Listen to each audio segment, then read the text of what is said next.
Nós voltamos aqui ao papo com o escritor mais lido dessa década, com um novo livro dele, O Homem Mais Inteligente da História, que é Jesus. E aí eu soube que você não acreditava em Deus.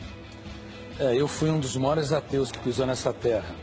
Talvez fui mais ateu do que Nietzsche, que escreveu sobre a morte de Deus, do que Jean-Paul Sartre, do que Diderot, do que Marx, que considerava Deus o ópio que entorpece a humanidade.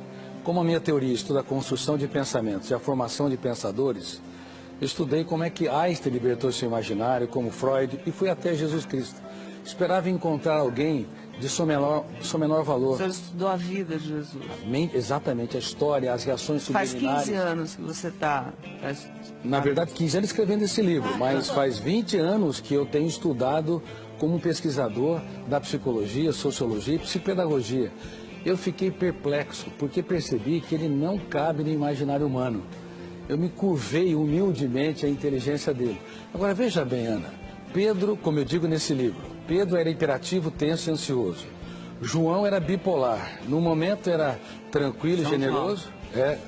No outro momento, ele era, antes de se tornar o que era São Pedro mesmo?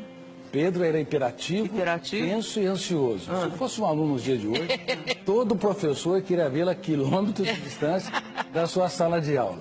João flutuava. No momento era amoroso, no outro queria destruir aqueles que não andavam com Jesus. Tomé era paranoico e inseguro. Mateus era corrupto.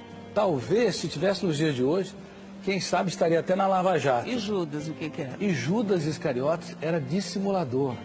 Quem é que conseguiria escolher um time desses para executar o maior projeto da sua vida?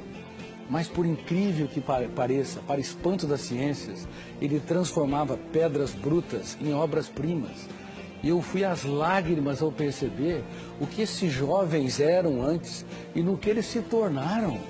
Foram apóstolos da sabedoria, da generosidade, da sensibilidade. Graças ao carinho, ao amor, ao e à dedicação de como Jesus. Aquela professora e muito mais. Ele não teve medo de chorar diante deles.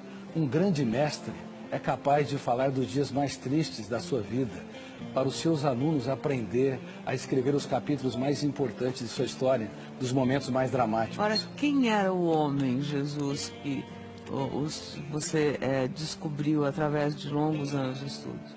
Bom, ele foi de fato, como eu estou dizendo, um homem mais inteligente da história. Ele geria sua emoção com maestria.